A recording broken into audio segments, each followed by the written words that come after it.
अस्सलाम वालेकुम नाज़रीन। प्रोग्राम न्यूज़ इन फोकस में आऊँ जो मेज़बान इम्तियाज़ कीरियो। नाज़रीन, प्रोग्राम न्यूज़ इन फोकस में हर भेरे असां कंहिं न कंहिं इशूज़ ते पंहिंजो प्रोग्राम कंदा आहियूं।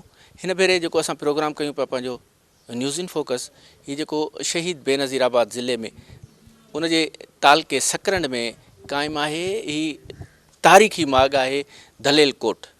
उते हिन वक़्तु दलेल देरो जे ॻोठ सां मशहूरु आहे। उन दलेल कोट ते हिन वक़्तु असीं मौजूदु आहियूं। हितां जे मुहक़िक़िन, हिते जेके अंदरि जेके हिन कोट में जेके रिहाइश पज़ीर आहिनि मल्हा बिरादरी जा, उन्हनि खां बि मालूमात वठंदासीं ऐं मालूम कंदासीं त हीउ जेको तारीख़ी माॻ आहे ऐं जेको असांजी तारीख़ी वरिसो आहे सिंध जो दलेल कोट, काफ़ी मुहक़िक़िन हिन ते काफ़ी सारा लिखियो बि आहे त हीउ केतिरो अवाली दौर जो आहे ऐं उन मुतलिक़ हिन वक़्तु जेको ज़बून हाली जो शिकार थींदो पियो वञे, तेज़ी सां जेको हीउ मिसमार थींदो पियो वञे, हिन जी मालिकी बि न पई थिए। हितां जे चूंडियल नुमाइंदा बि आहिनि, हुननि बि कॾहिं हिन जी मालिकी न कई आहे। हीउ तारीख़ी माॻ आहे, तारीख़ी वरिसो आहे। हिन मुतलिक़ असां हिननि सभिनी खां मालूमात वठंदासीं त कहिड़ा सबब आहिनि जेको हीउ तारीख़ी माॻ जी जेको ख़तमु थींदो पियो वञे, उन मुतलिक़ असां वीचार वठंदासीं उन्हनि सभिनी दोस्तनि खां।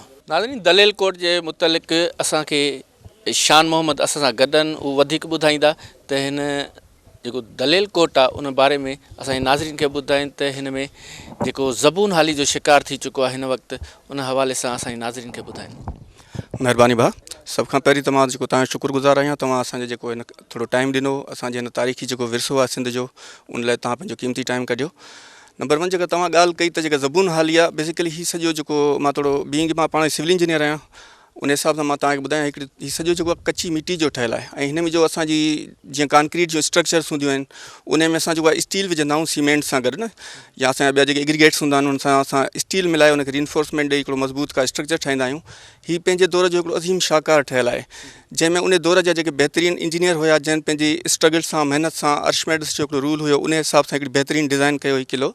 हिन जी तव्हां ॾिसंदो त हिकिड़ी बहितरीनु जेका रिइंफोर्समेंट आहे उहा काठी थियल आहे, जंहिंमें तव्हांजो ख़ासि तौर ते इहे कांडेरो हूंदो या ॿिया जेके मज़बूत काठियूं हूंदियूं, उनजी बिल्कुलु हिन में अंदरि रिइंफोर्समेंट थियल आहे। उन खां पोइ लेयर वाइज़ जेको आहे हिनखे मथे खयो वियो आहे। तक़रीबन 14 फीट हिन जी हाइट, 29 फीट हाइट आहे ऐं 14 फीट जेका हिन जी विड्थ आहे, उनखे उन हिसाब सां उन्हनि बिहारे जेको आहे सो हिते मथे आंदो। हिन जे मथां अॻु में उन दौर में जेको आहे सो मोहम्मद बिन क़ासिम जो जॾहिं पीरियड हुयो, तॾहिं बि तारीख़ी हवाला मिलंदा त हिन में कुझु जेके सिंध में 2 क़िला हुया, जिते उन दौर में उन्हनि जो जेको सिपाह वग़ैरह रहंदा, सिपाही रहंदा हुया, उन्हनि में हीउ दलेल देरो बि हिकु क़िलो हुयो। हे तक़रीबन तव्हांखे जीअं मुमताज़ भाऊ ॿुधायो त तव्हांखे जेको आहे सो तक़रीबन 9-10 एकड़ जे एरिया ते फैलियल क़िलो आहे। बिल्कुलु इहे 100% सर्किल ते जीअं हिकिड़े उन हिसाब सां ठहियलु आहे। हिन में डिफरेंट जा मोर्चा बि आहिनि तव्हांजा। उन दौर में जेको आहे सो तॾहिं असां वटि जेको असलो वग़ैरह हूंदो, उनजो एतिरो इस्तेमालु कोन हूंदो, तॾहिं मोस्टली जेके जंगियूं थींदियूं उहे जानवरनि जे खणी जेके गेट टोड़ींदा हुया या मथां तेल वग़ैरह हारींदा हुया गरम करे। उन हिसाब सां हिन में मोर्चा बि डिफरेंट तव्हांखे ॾेखारींदासीं ठहियल आहिनि। उते ई जेको आहे सो उन्हनि खे जेके डिफेंड कंदा हुया पंहिंजो पाण खे, या जेके हिते रहंदा हुया उन दौर जा माण्हू, उन्हनि जो एतिरो बहितरीनु अरेंजमेंट ठहियलु हुयो। उन खां पोइ तव्हां हिते तॾहिं कांक्रीट जो बि कॉन्सेप्ट कोन हुयो। हीउ सॼो तव्हांजो जेको आहे असांजो जेको चुन हूंदो, हीउ सॼी मेसनरी उन जी थियल आहे, चुन जी। ऐं हिकिड़ी बहितरीनु तॾहिं जीअं आम जेको असांजो चुनारी लॻाईंदा आहिनि या पॉलिश थींदी आहे, उहो कंदा आहिनि। उन दौर में उहो कॉन्सेप्ट बि कोन हुयो। तव्हां ॾिसो न, हथनि जा निशान आहिनि, उन जूं ॾाढियूं मज़बूत आङुरियुनि जा निशान, उहे तव्हांखे नज़र मिलंदा। पर तक़रीबन 70 ईयर्स जेको आहे पहिरीं जेको आहे असांजे जॾहिं 1950 में तक़रीबन असांखे जॾहिं मिलियो, बिरादरी खे मिलियो, असांखे वॾेरनि खे मिलियो हुयो, उन खां पोइ उन्हनि जेको आहे हिन में क़िला विला गेट वेट लॻाया, हिन खे सपोर्ट करण लाइ अंदरि शिफ्ट थिया, हुननि पंहिंजी रिहाइश इख़्तियार कई। उन वक़्त खां वठी असां हिते जेको आहे सो रहूं पिया। भई रही ॻाल्हि जेका तव्हां ज़बून हाली जी कई, उहा आहे त बेसिकली हिकिड़ो वॾी हिकिड़ी मेगा क़िस्म जी हिकिड़ी स्ट्रक्चर ठहियलु आहे। हिन लाइ हिकिड़ो आम माण्हू त कुझु करे कोन थो सघे। हिन लेवल ते लाज़मी गवर्नमेंट खे हिकिड़ो इंटरेस्ट सतह ते कुझु डेफिनेटली गवर्नमेंट जो ई जेको आहे सो सपोर्ट करे सघी। आम माण्हू जेके आहिनि उहे त करे कोन था सघनि। तमामु तव्हां अंदरि जॾहिं मथे ॾिसंदो त वॾा घर पइजी विया आहिनि, कचो ठहियलु आहे। त बारिशूं जेके आहिनि से उनखे हर दफ़े जॾहिं बि हेवी फ्लड्स अचनि था, मानसून जूं बारिशूं अचनि थियूं, उनखे हर साल जेको आहे सो डिप्रीसेट थिए थो, उनजी जेका आहे सा खाध वाध थिए थी, उन में हिन काफ़ी सारा नुक़सान पिया आहिनि। उहो गवर्नमेंट जेकॾहिं इंट्रस्ट वठे थी ऐं हिन खे कंहिं सुठे लेवल ते हिन ते कमु कराए थी, त उहो तमामु हिकिड़ो सिंध जो हिकिड़ो असासो आहे, बची पवंदो। ऐं हिते पहिरीं त इंटरनेशनल टूरिस्ट बि ईंदा हुया, पर अनफॉर्चुनेटली हाणे उहे बि कोन था अचनि। ऐं हिते हिकिड़ो सुठो, असीं त चाहियूं था कि हिते सुठी लाइब्रेरी हुजे, हिकिड़ो सुठो इदारो हुजे, हिते ॻोठ जे माण्हुनि में को शऊर अचे, उन्हनि खे पंहिंजियूं सहूलियतूं मिलनि ऐं गवर्नमेंट हिन खे ओन करे।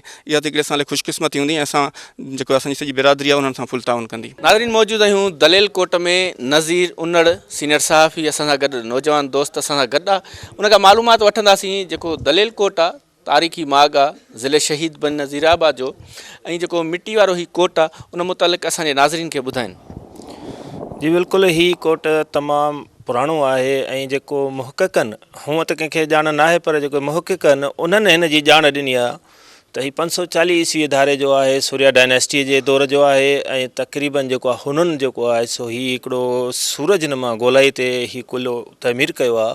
हिन में 12 बुर्ज बि रखिया आहिनि, हुननि 12 बुर्जनि जो सिस्टम रखियो आहे ऐं तमामु सिज वारी गोलाई रखी आहे ऐं ही तमामु क़दीम क़िलो आहे। पोइ हिन खां पोइ मुख़्तलिफ़ रवायतूं अचनि पियूं, मुहक़क़नि जेको आहे किताबनि जे हवालनि सां हिते नबी बख्श बलोच आहे, इश्तियाक अंसारी आहे या ॿियनि अशफाक कुरैशी आहे, शायदि हुननि इहे हवाला ॾिना आहिनि त ही कोट जेको आहे सो तक़रीबन मोहम्मद बिन क़ासिम जे दौर में मौजूदु हुयो ऐं हिन में जेको आहे सो राजा ॾाहर जा कुझु सिपाही ऐं फ़ौज हिते रहंदी हुई। पोइ हुनजो हमले खां पोइ ही जेके आहिनि वापसि हितां जेकर हुननि जी फ़ौज हावी थी वई त पोइ ही माण्हू वरी ॿियो क़िलो सांगड़ तरफ़ आहे, नवाबशाह खां ॼाणाए वञे थो त 35 किलोमीटर फ़ासिले ते आहे, उते माण्हू ही जेके आहिनि शिफ्ट थिया। अदा नज़ीर असांखे इहो ॿुधायो तव्हांजी रिहाइश बि हिन ॻोठ में आहे दलेल कोट में, छा था सम्झो जे हितां जा चूंडियल नुमाइंदा हिन जी जेको तेज़ी सां जेको मिसमार पियो थिए, ख़तमु पियो थिए, ही जेको कोट आहे ऐं क़दीमी कोट आहे, नवाबशाह शहीद बेनज़ीराबाद जो अहम तारीख़ी वरसो आहे, त सिंध हुकूमत या हितां जा चूंडियल नुमाइंदा हिन जी मालिकी कोन था कनि? जी बिल्कुलु, मां त हिते काफ़ी वक़्त खां पंहिंजे ॾाॾनि खां वठी राज पज़ीर आहियां ऐं हिन वक़्त ताईं को बि अहिड़ो माण्हू न आयो आहे को MP या MNA जो चइजे त हिन में हुन दिलचस्पी वरिती हुजे या त को गवर्नमेंट जो नुमाइंदो या का आर्कियोलॉजी डिपार्टमेंट आहे, सकाफ़त खातो आहे, हुननि का बि हिते दिलचस्पी न वरिती आहे। हा, फॉरेनर ज़रूरु ईंदा आहिनि हितां, जेॾी महिल क्रॉस थींदा आहिनि, हीउ मेन रोड नवाबशाह जे मेन रोड ते वाक़िअ आहे, कराची खां जीअं पंजाब ॾांहुं रस्तो वञे थो त हितां माण्हू मटींदा फॉरेनर, हू ज़रूरु ईंदा आहिनि, कॾहिं फ्रांस जा कॾहिं जर्मनी जा अंग्रेज़ बि ईंदा आहिनि हिते विज़िट कंदा आहिनि, पर हली वेंदा आहिनि। हिते उनखे का फैसिलिटी न आहे, न ई को उनखे जो उनखे तर्जुमो करे ॿुधाए त ही को माना एॾो वॾो तारीख़ी बाग़ आहे हितां जे असांजे ज़िले शहीद बेनज़ीराबाद जे, न कंहिं शागिर्दनि खे ख़बर आहे, न प्रोग्राम को बि अॼु ताईं न थियो आहे। जी बिल्कुलु, हिन जी ॼाण इन करे घटि माण्हुनि खे आहे त हीउ न मीडिया ते हाईलाइट थी रहियो हो अॻु में ऐं न ई वरी को अहिड़ा सेमिनार मुनक़िद कराया विया आहिनि जो हिन ते रोशनी विधी वञे, हिन जे बारे में माण्हुनि खे आगाही ॾिनी वञे त ऐं हिन खे मीडिया ते हाईलाइट कयो वञे ऐं जीअं ॿाहिरि जा माण्हू ॾिसनि ऐं उहे बि अचनि ऐं गवर्नमेंट खे बि घुरिजे त हींअर जेको आहे सो सियाहत जो खातो जेको आहे उन मां वधीक असांखे जेको आहे प्रॉफिट मिले थो त हिन शइ खे हथी वठाई वञे त जीअं ॿाहिरियां माण्हू अचनि, ॿाहिरि मुल्कनि जा माण्हू ईंदा त हिते जो ज़र मुबादला में इज़ाफ़ो थींदो ज़ाहिरी आहे। बाक़ी गवर्नमेंट हिन हवाले सां कंहिं बि क़िस्म जी दिलचस्पी न वठी रही आहे। असांजो मुतालबो इहो आहे त गवर्नमेंट हिननि ते गौर करे ध्यानु ॾिए। हिन जी जेका ॻोल्हाई आहे उहा तमामु, ऐं हिन जी ऊचाई जेका आहे उहा 30 फुट आहे ऐं हिन जी वेकर जेका आहे उहा 15 फुट खां बि वधीक आहे ऐं हिन जा माशाल्लाह तक़रीबन 12 बुर्जनि ते ही मुश्तमिल क़िलो आहे, तमामु ॻोल्हाई ते तेज़ी सां ख़तमु पियो थिए, मिसमार पियो थिए, त इन मुतालिक़ तव्हां आला इख़्तियारनि खां, सिंध हुकूमत खां मुतालबो कंदो त हिन जी मालिकी थिए? जी बिल्कुलु, हे 1992 जी बारिश जेका नवाज़ शरीफ़ जे दौर में पई हुन में मूं ॾिठो त हिन जा मथां वॾा वॾा मिटीअ जा छापड़ जेके आहिनि उहे किरी रहिया हुआ। इन खां पोइ 2010 वारी जेका बारिश हुई हुन में बि हिन खे काफ़ी जेको आहे तमामु घणो नुक़सानु पहुतो ऐं 2010 वारी बारिश में हिन जे क़िले में ॾार पइजी विया आहिनि ऐं असांजो मुतालबो आहे हींअर त हिन खे हींअर इंतिहाई सख़्तु ज़रूरत आहे रिपेयर जी। वॾी महिरबानी। नाज़रीन, तव्हां वीचार ॿुधा नज़ीर उनड़ जा, तव्हां इहो ई हिननि चयो त इंतिहाई अहम ज़रूरत आहे हिन वक़्तु हिन क़िले जे लाइ, छाकाणि त तमामु तेज़ी सां मिसमार थींदो पियो वञे। तारीख़ी बाग़, तारीख़ी क़िलो।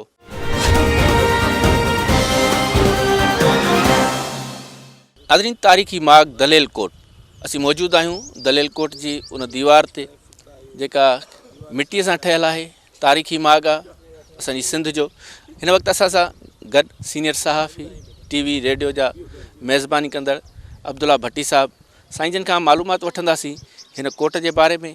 हीउ जेको तेज़ी सां जेको ज़बून हाली जी शिकार थी थो पियो वञे, हीउ तारीख़ी बाग़ दलेल कोट, उन मुतालिक़ असांजे नाज़रीन खे ॿुधाइनि। वॾी महिरबानी धरती TV इम्तियाज़ कीरो साहिबु। मुंहिंजा साईं, हीअ जेके कोट ऐं जेके क़िला आहिनि इहे असांजे कंहिं बि धरती जो जेको आहे अज़मत जो यादगार हिकिड़ो हूंदा आहिनि।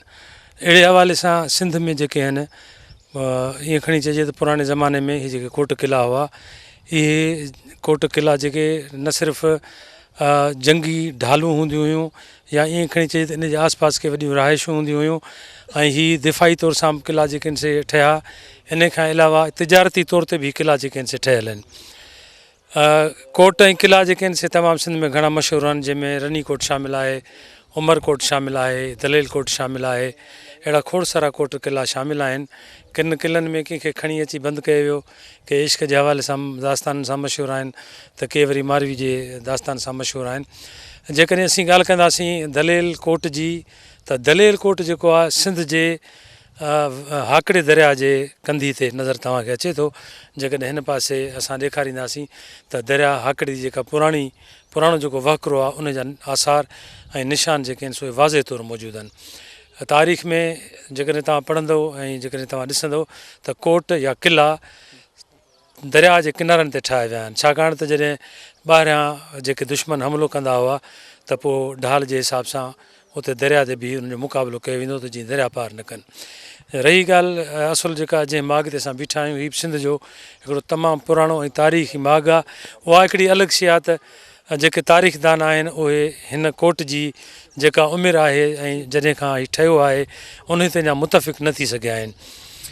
पर के था चवनि त कंहिं दहलील मक्सी जो ठहियलु आहे, किन जो चवणु आहे त टालपुरनि जे दौर जो ठहियलु आहे। टालपुरनि जे दौर जे लाइ वरी इहो बि लिखियो आहे त नूरमल टालपुर साहिबु नाले, त उन हिन कोट जी मरमत बि कराई आहे। इन मां कुझु साबित थिए थो त हीउ कोट तमामु पुराणो आहे। किन जायुनि ते इहो बि आहे रवायतुनि में त मोहम्मद बिन क़ासिम जॾहिं सिंध ते हमिलो कयो, जॾहिं फ़तह करणु आयो, जॾहिं बंबोर खां फ़तह करणु आयो, त हू इन दरियाई रस्तनि सां इन ॿेड़े सां आयो ऐं हिन कोट खे बि जेको आहे सो फ़तह करणु चाहियो। उन ज़माने में जेके ज़मीनूं आहिनि या जेके इलाइक़ा आहिनि, फ़तह तॾहिं थींदा हुआ जॾहिं उते जा कोट ऐं क़िला जॾहिं फ़तह कया वेंदा हुआ, तॾहिं वञी जेको आहे सो मञिबो त हीउ इलाइक़ो फ़तह थियल आहे। त हीउ दिफ़ाई लिहाज़ सां तव्हां हिन कोट खे ॾिसंदव, तमामु हिकिड़ो ख़ूबसूरत बि ठहियलु आहे।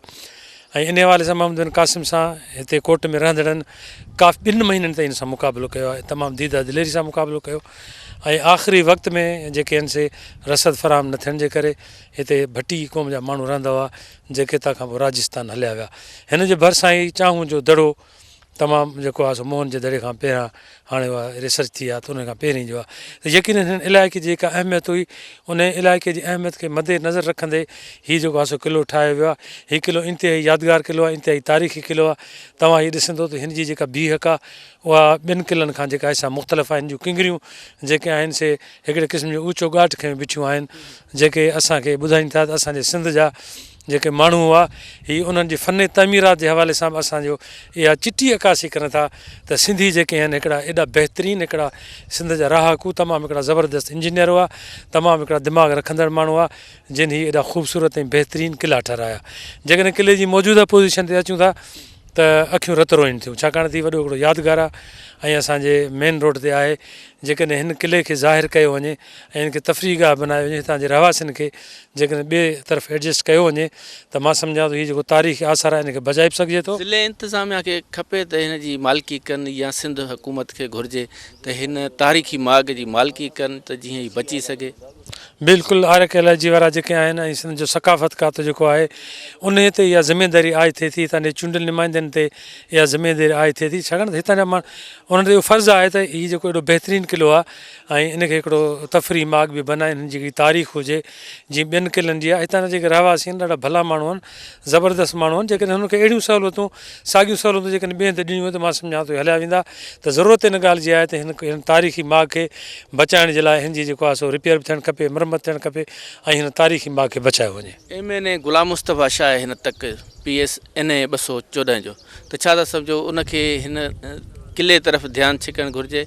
बिल्कुलु साईं, पंहिंजो बहसत हिकिड़े MNA हिकिड़े हिन तक जी नुमाइंदगी करे थो ऐं इहा संदसि ख़ुशनसीबी आहे जो संदसि तालके में अहिड़ो हिकिड़ो तारीख़ी माॻ जेको आहे त उनखे जा यकीन उनजा वोटर हूंदा, उहो चवंदो मुंहिंजा वोटर हूंदा, मां हिननि खे जेको आहे सो केॾांहुं शिफ्ट कयां। पर मां सम्झां थो इहा जेके साञा वंधुरियूं आहिनि, MNA MPs चूंडियल नुमाइंदा जेके आहिनि, हितां जे रहवासियुनि खे सुठे तरीक़े सां किथे फैसिलिटेट करे उते विहारे ऐं इहा हिन ते ज़िमेदारी आहे त हू पंहिंजे हिन दौर में हिन तारीख़ी क़िले जी जेको आहे सो मरमत कराए ऐं हिन जे चौधारी जेके घर ठहिया पिया आहिनि इन्हनि खे हटाए नुमाया तौर ते परे खां जी क़िलो ॾिसण में अचे त काफ़ी माण्हू जेके हिते घुमी ऐं तफ़री माणे सघनि। नाज़रीन दलेल कोट ॿाहिरां बीठल आहियूं मुमताज़ अली मल्हा असां सां गॾु मौजूदु आहिनि जेके साईं जिन हिन कोट में रिहाइशगाह आहे गुज़िरियल केतिरनि ई सालनि खां 1950 खां ही जेके आहिनि हिते आबाद आहिनि हिननि खां वधीक मालूमात कंदासीं त ही जेको दलेल कोट हो इहो केतिरो पुराणो आहे।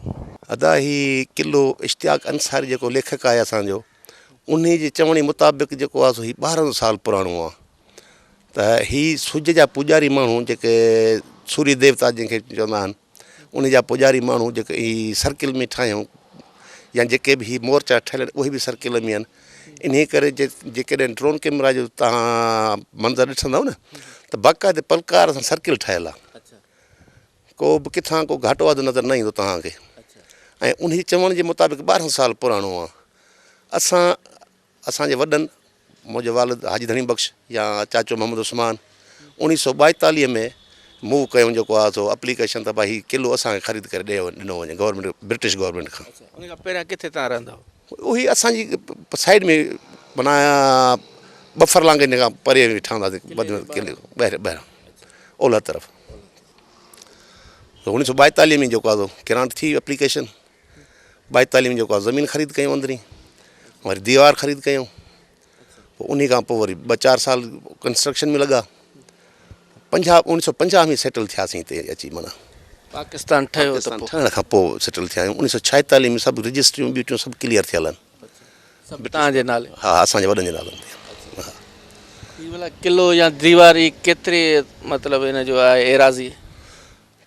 जेका ख़रीदारी जेका ॾेखारीनि था त 9.5 एकड़ कवर्ड एरिया आहे अंदरि 9.5 एकड़ कवर्ड एरिया माना जेको खातो आहे जे हिसाब सां माना 9.5 एकड़। बाक़ी तक़रीबन हूअं जे ॾिठो वञे त जेको आहे ब्लॉक ज़मीन पूरो अञा कवर्ड थिए थो माना तक़रीबन। त इन करे असांजा हींअर घर बि आहिनि। अवाइली 7 घर आया हुआसीं असांजा मिट माइट जेके वॾनि जा माइट हुया भाइर या सोट। हींअर माशाल्लाह 50 घर आहिनि असांजा अंदरि ऐं आबादी लिहाज़ सां वधंदी आहे आबादी बि। ज़ात हिकिड़ी तव्हां? ज़ात हिकिड़ो ॾाढो हिकिड़ो नानो बि हिकिड़ो आहे असांजो। 50 घर? हा। अच्छा त इहो ॿुधायो त जेकॾहिं हींअर तव्हांखे सरकार इन जे मुतबादिल का ॿी ज़मीन किथे अलाट करे ऐं हीअ जेको आहे क़ौमी वरिसो इनखे महफ़ूज़ करण जे लाइ हिकिड़ी निशानी तौरु हिनखे सेट करे रखे त जीअं ॿाहिरीं दुनिया मां माण्हू अची ॾिसनि त इन हवाले सां तव्हां राज़ी थींदो? 2008 में मूंखे ऑफर मिली हुई कमिश्नर नवाब शाह तरफ़ां बेनज़ीराबाद जे तरफ़ां कमिश्नर तरफ़ां मूंखे ऑफर मिली त भाउ तव्हां 15-20 करोड़ वठो ऐं किलो ख़ाली कयो त असां पंहिंजो जेका यूनिवर्सिटी लांडी में ठही आहे उन जो कैंपस हिते ठाहींदासीं ऐं लाइब्रेरी बि तव्हांजे वॾनि जे नाले ते ठाहींदासीं। आउं राज़ी थियुसि जो ठीकु आहे असांखे पैसा न खपनि जहिड़ी सहूलियत असां वटि हिते मौजूदु आहिनि जहिड़ा असांजा घर ठहियल आहिनि ओड़ी कॉलोनी असांखे ॾियो प्लस जेको आहे सो ज़मीन सरकारी ॾियो असांखे त जेको आहे असां ख़ाली था करे वञूं। इन ते आमाद न थियो कमिश्नर साहिबु। इहा फरमाइश असांजी पूरी न कई त असां पूरी न कयसि चवणु असल ॻाल्हि इहा आहे। पोइ इन खां पोइ वरी का बि ऑफर न आहे गवर्नमेंट जी तरफ़ां।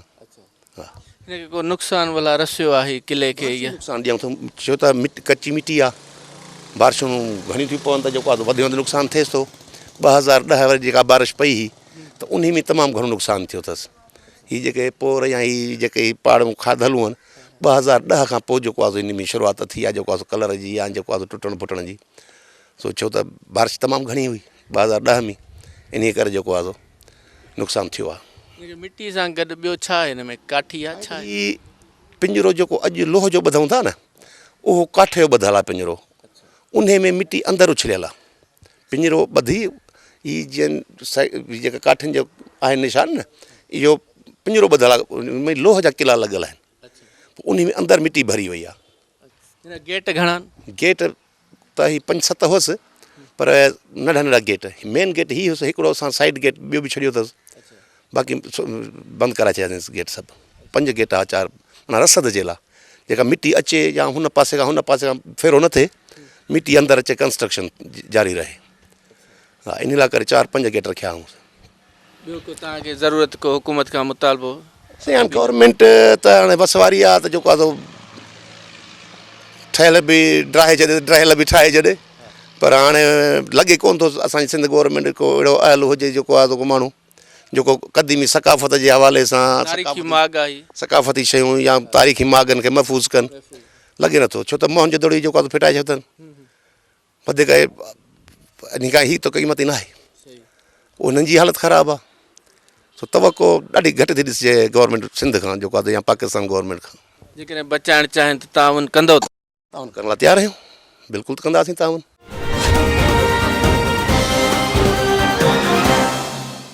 नाज़रीन, हिन वक़्तु असां सां गॾु माणक मल्हा जेके सिंधी अदबी संगत शाख सकरंड जा जनरल सेक्रेटरी, पाण मुहक़िक़ अदीब दानिश्वर आहिनि ऐं काफ़ी सारा किताब लिखनि था साईं जिन, ऐं अनक़रीब दलेल कोट ते साईं जिन जो किताब शाया थियण वारो आहे। साईं जिन खां मालूमात वठंदासीं हिन कोट जे हवाले सां त हीउ केतिरो पुराणो आहे ऐं हीउ जेको तेज़ी सां मिसमार थी रहियो आहे, इन हवाले सां हितां जे चूंडियल नुमाइंदनि या सिंध हुकूमत हिननि जी वारसी छो नथा कनि? साईं, हाणे जेतिरे क़दुरु दलेल कोट जी कहाणी आहे त हिन वक़्त ताईं असांजा जेके मुहक़िक़ आहिनि या जिन किताब लिखिया आहिनि दलेल कोट जे हवाले सां, त उन्हनि हिन खे तारीख़ में ज़िक्र थींदड़ दहलेला सां ॻंढियो आहे त हीउ दहलेला जो क़िलो आहे। दहलेला जी कहाणी वरी ईअं आहे त असां वटि बदकिस्मती सां तारीख़ जे किताबनि में हिकिड़ो ई बुनियादी किताब वञी रहियो आहे, चचनामो। उन चचनामे में ईअं आहे त मोहम्मद बिन क़ासिम अरफ़ातह जॾहिं सिंध ते चढ़ाई कई त हू दीबल खे फ़तेह करण खां पोइ हुन ब्रह्मणाबाद ते चढ़ाई कई त दीबल उते दीबल खां पोइ हिकिड़ो रावड़ जो क़िलो हो, उहो फ़तेह करण खां बैदि में हुन जॾहिं ब्रह्मणाबाद ते चढ़ाई कई, जेका ब्रह्मणाबाद तव्हांखे सैदाबाद शहदादपुर जे एरिया में मिलंदी, रावड़ जो क़िलो तव्हांखे लाड़ वारे हेठां ई इलाइक़े ॾे मिलंदो। हाणे चचनामे में ईअं आहे त रावड़ जे क़िले वटि राजा ॾाहर क़तलु थी वियो ऐं उनखां पोइ अरफ़ात चढ़ाई कई ब्रह्मणाबाद ते। चचनामो लिखे थो त रावड़ ऐं ब्रह्मणाबाद जे विच ते ॿ क़िला हुआ जेके अरफ़ातह खे फ़तेह करणा हुआ। हिकिड़ो हुयो बहरूर ऐं ॿियो हुयो दहलेला। हाणे असांजा जेके दोस्त आहिनि, जेके लेखक आहिनि, उहे उते जेको दहलेला क़िलो थो अचे उन खे ॻंढीनि था हिन दलेल देरे सां, दलेल कोट सां। जॾहिं त उन हिसाब सां हिन जी क़दामत थिए थी माना 13 सदियूं, 1300 साल। हाणे इन हवाले सां असां था चऊं त हिकिड़ो त अरबन जे नक्शे जे हिसाब सां, जाग्राफी जे हवाले सां तव्हां ॾिसंदो त जिते ब्रह्मणाबाद आहे ऐं लाड़ में हेठां ते जिते रावड़ जो क़िलो आहे, उन जे विच में जेके दहलेला ऐं बहरूर क़िला अचनि था, त उन हिसाब सां जाग्राफी हवाले सां हीउ क़िलो उहो आहे ई कोन को। हीउ क़िलो उहो अरब फ़ातह जे दौर में उन खां अॻु आहे, पोइ आहे, पर हू जेको आहे उहो दहलेला मुंहिंजो इहो आहे जेका मूं खोज कई आहे, जेकी तहक़ीक़ कई आहे, त उन हिसाब सां हीउ उन जाग्राफी हद में बि नथो अचे। भला जेकॾहिं उहो क़िलो हीउ आहे त उनखां अॻु में ब्रह्मणाबाद जेको असां वटि चचनामे जो जेको लेखक आहे उन में जेको ज़िक्र अचे थो त मोहम्मद बिन क़ासिम पहिरीं दीबल ते काहे वियो, दीबल खां पोइ वरी हू सेवण आयो, त दीबल खां हू सेवण जॾहिं आयो दरियाह ते, इहो दरियाह वारी जेका पटी ॾेयो पिया आयो, त इन विच में दलेल कोट जो ज़िक्र नथो अचे। जेकॾहिं हाकिड़े वारी वाट ई मथां वारी दरियाही वाट वठी आयो, तॾहिं बि उहो सेवण जेकॾहिं आयो आहे त पोइ पहिरीं दलेल कोट पियो थो अचे, त उहो ज़िक्र चचनामे में न आहे। हू जॾहिं सेवण पहुचे थो त वरी हुनखे हिजाज़ बिन यूसुफ जो ख़त अचे थो त बाबा तव्हां मोटी अचो दीबल ते ऐं नीरून कोट ते मोटी अचो, छो त असल में जेके हुकुमरान आहिनि, जेके अहम क़िला आहिनि, उहे इन तरफ़ आहिनि। नीरून कोट लाइ असांजा सभु मुहक़िक़ इन यकमुश्त आहिनि त उहो हैदराबाद आहे। उहो हैदराबाद जॾहिं मोटी था अचनि नीरून कोट वटि, त उतां खां पोइ हू फ़तेह था कनि दीबल जो क़िलो, दीबल जे क़िले खां पोइ रावड़ जो क़िलो, रावड़ खां पोइ हू चढ़ाई था कनि ब्रह्मणाबाद ते, जिते विच ते जेको आहे सो बहरूर जो क़िलो थो अचे। उनखां पोइ जेको आहे सो दहलेला जो थो अचे, जंहिंमें चचनामे में लिखियलु आहे त 16,000 उन में जेको आहे सो उहो मुजाहिद या उन जा जेके सिपह साल रहंदड़ हुआ। हाणे असां जॾहिं सकरंड वारे दलेल कोट जी एराज़ी सां ॾिसूं त 16,000 जे हवाले सां उहा ॻाल्हि असांखे थोरी खिल लॻे थी, छो त हीउ दलेल कोट जेको आहे उहो 9 एकड़नि ते या इन कुझु ते मुश्तमिल आहे ऐं उनखां पोइ चचनामे में ज़िक्र अचे थो त भई उते मोहम्मद बिन क़ासिम दहलेल कोट ते दहलेला ते कब्ज़ो करे उतां मिल्कियतूं सोन मेन खयो लुटियो। यानी उन में रहाशूं हुयूं, उते जायूं ठहियल हुयूं, इहे जेके सभु कुझु हुयो उते ख़ज़ानो जेको हुयो। असां ही दलेल अहिड़ो असांजी अखियुनि जे अॻियां आहे, मौजूदु आहे। हिते असांजे वॾनि जॾहिं घर ठाहिया या जॾहिं अंग्रेज़ दौर में हिननि वरितो त इन में का जॻह त ठहियल कोन मिली, पर उन्हनि पंहिंजूं जायूं बंगला हेठि ज़मीन खोटे ऐं ठाहिरायूं आहिनि। तॾहिं बि अहिड़ी चरीअ में हेठि ज़मीन मां बि अहिड़ी ओसारी कोन निकिती आहे, हिते का रहाश बि हुई। ऐं हिन किले में तव्हां ॾिसंदो त हिन जे बैक साइड में उत्तर साइड ते ॿ अहिड़ा बेतरतीब जितां असांजा उनड़ भाइर वेठल आहिनि, उतां ॿ हिकिड़ा गेट लंघ छॾियल हुआ, जेके बि माना उहो मलाह बिरादरी पोइ उहे बंदि कराया हुआ। ईअं पियो लॻे त उहे ॿई गेट जेके बेतरतीब हिन जा उत्तर तरफ़ खां हुआ, उहे शॉर्टकट मिटी आणण लाइ त आरज़ी तौर ते ठाहिया विया हुआ। ऐं हीउ ठही रहियो हो, अॾावत हेठि हुयो त हिननि में माना हिन ते को ॿोॾ जो पाणीअ जो या कंहिं ॿीहरनि अहिड़ियुनि क़ौमुनि जो जेको हमिलो थियो आहे ऐं हीअ निकिरी हलिया विया आहिनि। छो त जेको 16,000 माण्हुनि जो रहणु या जायुनि जो हुजणु उहो हींअर कोन्हे। हींअर 1.5 महीनो 2 महीना थींदा त माना असांखे हिते जेको इन कोट जो सम्झो हींअर धणी आहे असांजो दोस्त मुमताज़ अली मल्हा, उन इन कोट मां सिक्को हथु कयो आहे।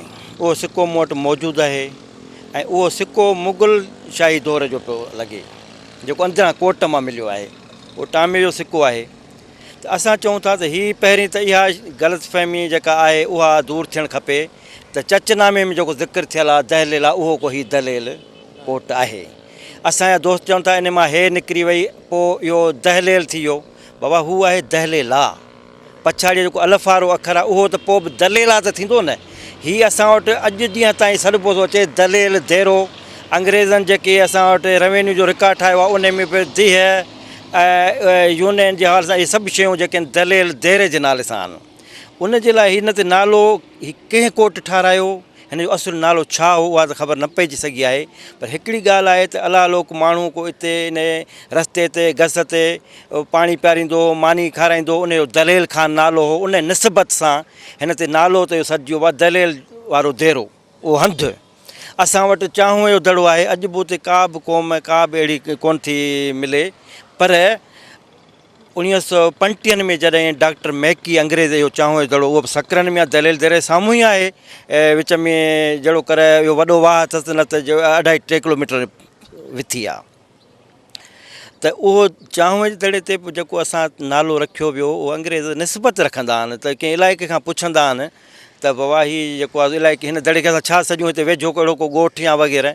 त मूंखे लॻे थो त उन वक़्त में जिते सिंधु दरिया पंहिंजा गस ऐं पेट लताड़े वेंदो आहे ज़मीनी, उते घणे में घणियूं लयूं थींदियूं आहिनि ऐं अक थींदा आहिनि। ऐं तव्हां ॾिसंदो त उते इहो फोटो लयुनि वारो लय जेको वण आहे उन घणो इन्हनि दड़नि ते मुमकिन आहे की उन दौर में घणियूं लयूं हुजनि, जिन खे असीं सिंधीअ में वरी चवंदा आहियूं चाह, जेके सन्हड़ी तलड़नि वारो। असांजा लोक थी सघे इन दड़नि खे सॾींदा हुजनि चहनि जो दड़ो। पोइ अंग्रेज़ ऐं असां वटि ॿोली मटा सटा थींदी रहंदी आहे। जीअं असां वटि सांघड़ आहे, उहो अंग्रेज़ लिखी वियो आहे रेवेन्यू में, संघार आहे उहो नालो। असां उन संघार खे सॼूं था सांघड़, स्पेल साॻी आहे। त इन हवाले सां हीअ जेको दलेल कोट आहे उन जे लाइ इहा त निस्बत जेका आहे त दहलेल आहे, उहो त मुंहिंजे तहक़ीक़ मूजिबि दहलेल ई न आहे। माणक साहिबु असांखे इहो ॿुधाए जेको हीअ तेज़ी सां मिसमार पियो थिए, हिन जी मालिकी न पई थिए को आला इख़्तियारनि खां या सिंध हुकूमत हिन जी मालिकी छो नथी करे? हाणे तव्हांखे अर्ज़ु करे ॿुधायां त हीअ साल ॾेढ अॻु में असां वटि कमिशनर साहिबु हो ग़ुलाम मुस्तफ़ा साहिबु, उनखे इहो शौक़ु हो त असांजा जेके तारीख़ी माॻ आहिनि उन्हनि खे संभालियूं। पोइ उनखे आउं वठी हिकु अहिड़े तारीख़ी माॻ ते वियो हुउसि, उहो आहे वेझिरे जो क़िलो। हा, इहो असांजे सकरन तालुके में आहे, पीर शाह भिराड़े जे ॻोठ जे वेझो वेझो आहे, हितां ओलह साइड ते सकरन खां। हाणे उहो माॻ जेको आहे उहो अबू क़ासिम नमकीन जेको मुग़लनि जे दौर जो गवर्नर हो, सखर सेवण ऐं तव्हांजे ठटे ते उनजो पुटु उहो पाण हिते उन गवर्नर रहिया आहिनि। इहो सेवण परगिणे में थो अचे। उते 100 उते समेजन उनड़नि जी ऐं मुग़लनि जी पाण में लड़ाई रहंदी हुई। सिर्फ़ु इन तां झल जो हू चवंदा असां हितां देशवासी ऐं छोरियूं। पोइ उतां जा जेके माण्हू आहे हिते उन हिते किताबु लिखियो आहे अबू क़ासिम निमकिन जेको हुकुमरान हो मुग़ल बादशाह गोनर उन जे पुटु अबू क़ासिम निमकिन जे ऐं अबू बका जे भाउ यूसुफ मीरक किताबु लिखियो आहे तारीख़ मज़हर शाह जहानी, जंहिंजो माना हिकिड़ो पूरो हिसो सकरनि ते लिखियलु आहे। इहा फ़ारसी में तारीख़ आहे जेका असांजे साईं हुसामुद्दीन राशिदीअ जेको आहे इहा हथु कई हुई ऐं उनखां पोइ उनखे सिंधीअ में तर्जुमो कयो आहे असांजे वॾे नाले वारे शाइर नियाज़ हमायूनीअ फ़ारसीअ मां सिंधी अदबी बोर्ड छपरायो आहे। इहो किताबु हींअर अणलभ आहे, अदबी बोर्ड कोन थो छपराए। हाणे असां वटि हालत इहा आहे असांजे तारीख़ किताब हिकिड़े तरफ़ नथा छपजनि, ॿिए तरफ़ जेको उहो माॻ आहे जेको 20 किलो इहो मूं ॿुधायो त कमिश्नर साहिबु जॾहिं उते वठी वियो हुउसि त उते हिकिड़े माण्हूअ उन ते सिरनि जो भठो खोलियो आहे ऐं प्राइवेट स्कूल ऐं उहा सॼी स्टोरी असां हीअं तव्हां जीअं रिकॉर्डिंग था कयो ईअं टेलीविज़न ते सिंधी चैनल ते कंहिं ते असां कराए या बार बार मोकिली आहे, पर अॼु ॾींहं ताईं को बि उन ते क़दम न खयो वियो आहे। दलेल कोट बि ईअं अंग्रेज़ शिकार जा शौक़ीन ॿियो हितां जे माण्हुनि खे मुरायतूं ॾेई ऐं पिया हुकुमरानी कंदा हुआ त उन्हनि उन वक़्त जे मलाहनि खे इहो परचो लिखी ॾिनो। हाणे इहा प्रॉपर्टी उन हवाले सां जहिड़ी उन्हनि जी पंहिंजी आहे, सिंध उन हुकूमत लिखियो, पर हाणे इन जी वाहर जेकी आहे तव्हांखे साल अॻु में जेको सॻा खाते वारनि चयो आहे त इहो हेरिटेज में थो अचे। अब हेतिरा साल तव्हांजे रोड ते इहो माॻ आहे, तव्हां ॾिठो कोन हो छा? पर जे हाणे अचे थो त इन लाइ कहिड़ो नोटिफिकेशन ॾिनो आहे। उहो असांजी पंहिंजी जेकी आहे उहो सम्झो कमज़रफ़ी आहे, कमज़रफ़ी आहे। नाज़रीन, ज़िले शहीद बेनज़ीर आबा जो तारीख़ी माॻ दलेल कोट तेज़ी सां जेको ज़बून हाली जो शिकार थींदो पियो वञे हर ईंदड़ बारिश खां पोइ, जॾहिं त हितां जी जेको सिंध सरकार आहे उहा बि मालिकी हिन जी न पई करे, जॾहिं त हितां जा चूंडियल नुमाइंदा MNA सैयद ग़ुलाम मुस्तफ़ा शाह, पीपल्स पार्टी जो ग़ुलाम क़ादिर चांडियो, हितां जे रिहाइशियुनि जो इहो ई चवणु हो त हिते इलेक्शन जे दौरान ईंदा आहिनि, सिर्फ़ु वोट वठी हलिया वेंदा आहिनि, पर हिन न कोट जी मालिकी था कनि, न असांजे इलाइक़े जी, न ॻोठ जी, न रोडनि, न रस्ता आहिनि। जॾहिं बि बारिश थिए थी हीअ जेको तारीख़ी माॻ आहे इहो जेको आहे सो तेज़ी सां हीअ जेको ख़तमु थींदो पियो वञे। अहिड़े ई हवाले सां ॿियनि जा बि तव्हां वीचार ॿुधा, हुननि इहो ई चयो त सिंध हुकूमत खे घुरिजे, हितां जे चूंडियल नुमाइंदनि खे खपे त हिन जेको तारीख़ी माॻ आहे दलेल कोट इन जी मालिकी कई वञे ऐं हिन जेको तारीख़ी वरसे खे बचायो वञे। वरी ॿिए कंहिं प्रोग्राम में मिलंदासीं, तेसीं ताईं इजाज़त ॾींदा कैमरामैन शोबान ख़ासकेले सां गॾु इम्तियाज़ कीरियो, धरती TV नवाब शाह।